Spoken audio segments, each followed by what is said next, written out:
আপনার পৈতৃক সম্পত্তিকেও দখল করে নিয়েছে, কিংবা ভুয়া দলিল করে আপনার জমি নিজের নামে চালিয়ে দিচ্ছে। বছরের পর বছর আদালতের বারান্দায় ঘুরছেন কিন্তু সমাধান পাচ্ছেন না। আমি অ্যাডভোকেট পলাশ মণ্ডল, বাংলাদেশ সুপ্রিম কোর্ট।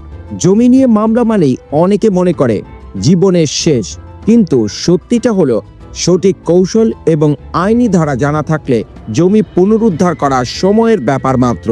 আজকের ভিডিওতে আমরা আলোচনা করব জমির মামলার A to Z, দলিল পরীক্ষা থেকে শুরু করে আদালতের চূড়ান্ত রায়, নিজের পক্ষে আনার গোপন সূত্রগুলো আজ আমি আপনাদের সামনে ফাঁস করব। যদি আপনি আইনের পথে আলো চ্যানেলে নতুন হয়ে থাকেন তবে এখনই সাবস্ক্রাইব করে নিন, কারণ আপনার অধিকার রক্ষায় আমরাই আছি আপনার পাশে। আইনের সারসংক্ষেপ: মামলা কেন ও কখন। জমি নিয়ে বিরোধ সাধারণত দুই ধরনের হয়, দেওয়ানি এবং ফৌজদারি। সত্য ও মালিকানা নির্ধারণ: আপনার জমি যদি অন্য কেউ নিজের দাবি করে তবে আপনাকে সত্য সাব্যস্তের মামলা করতে হবে। দখল পুনরুদ্ধার: আপনার জমি থেকে আপনাকে জোর করে বের করে দিলে সুনির্দিষ্ট প্রতিকার আইনের 8 ও 9 ধারায় মামলা করা যায়। দলিল বাতিল: কেউ যদি জাল দলিল তৈরি করে তবে সেই দলিল বাতিলের জন্য আদালতে যেতে হয়। বন্টন মামলা বা পার্টিশন স্যুট: ওয়ারিশি সম্পত্তি ভাগাভাগি নিয়ে ঝামেলা হলে এই মামলা করতে হয়। মনে রাখবেন, মামলার প্রথম ধাপ হলো আপনার অধিকার ঠিক কোন জায়গায় ক্ষুণ্ণ হয়েছে তা চিহ্নিত করা। গুরুত্বপূর্ণ আইন ও ধারা: জমি মামলা জিততে হলে আপনাকে অন্তত 4টি আইন সম্পর্কে পরিষ্কার ধারণা থাকতে হবে। সুনির্দিষ্ট প্রতিকার আইন 1877। ধারা 8, জমির মালিকানা প্রমাণ করে দখল ফিরে পাওয়া যায়। তামাদি মেয়াদ হচ্ছে 12 বছর।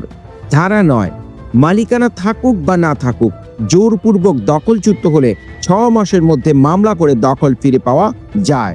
ধারা 42, যখন কেউ আপনার মালিকানা অস্বীকার করে তখন ঘোষণামূলক মামলা করার অধিকার। তামাদি আইন 1908। এই আইন বলে, যে নিজের অধিকার নিয়ে ঘুমিয়ে থাকে আইন তাকে সাহায্য করে না। নির্দিষ্ট সময়ের মধ্যে মামলা না করলে আপনি অধিকার হারাবেন।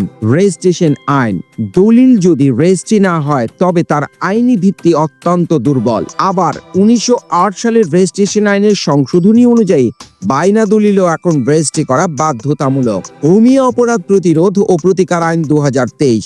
এটি একটি নতুন এবং অত্যন্ত শক্তিশালী আইন।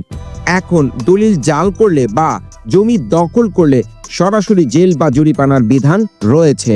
মামলা জেতার 5টি মোক্ষম কৌশল: 1. দলিলের চেইন অফ টাইটেল ঠিক রাখা। আপনার কাছে শুধু বর্তমান দলিল থাকলে হবে না, CS, SA, RS এবং বর্তমান BS খতিয়ানের সাথে দলিলের মিল থাকতে হবে। যদি কোথাও মিল না থাকে তবে বয়া দলিল সংগ্রহ করুন। 2.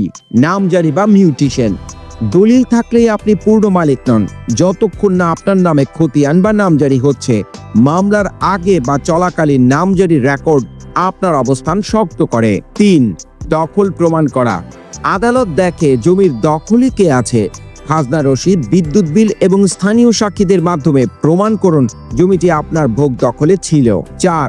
অস্থায়ী নিষেধাজ্ঞা: মামলা চলাকালীন প্রতিপক্ষ যাতে আপনার জমি বিক্রি করতে না পারে বা স্থাপনা তৈরি করতে না পারে সেজন্য শুরুতেই অস্থায়ী নিষেধাজ্ঞার আবেদন করুন, এতে প্রতিপক্ষ চাপে পড়ে যায়। 5. সঠিক আইনজীবী ও আর্জি লিখন: আপনার মামলার আর্জি বা পিটিশন যেন নিখুঁত হয়। একটি ছোট ভুল তথ্যের কারণে পুরো মামলা খারিজ হয়ে যেতে পারে। বাস্তব মামলার উদাহরণ: রহমত সাহেব তার পৈতৃক জমি থেকে বেদখল হয়েছিল দীর্ঘ 10 বছর আগে। প্রতিপক্ষ একটি ভুয়া আমোক্তারনামা দলিল দেখিয়ে দখল করে রেখেছিলেন। রহমত সাহেব প্রথমে দলিলের ওই জালিয়াতি প্রমাণের জন্য হ্যান্ডরাইটিং এক্সপার্টের কাছে আবেদন করেন। পাশাপাশি তিনি সুনির্দিষ্ট প্রতিকার আইনের 8 ধারায় মামলা করেন। CS থেকে RS পর্যন্ত খতিয়ানের ধারাবাহিকতা আদালতে দাখিল করায় বিচারক তাকে জমির প্রকৃত মালিক হিসেবে রায় দেন, কিন্তু পুলিশের সহায়তায় পরবর্তীতে তাকে বুঝিয়ে দেওয়া হয়। দর্শকদের জন্য করণীয় নির্দেশনা: আপনার যদি বর্তমানে জমি নিয়ে বিরোধ থাকে তবে আজই এই কাজগুলো করুন। 1.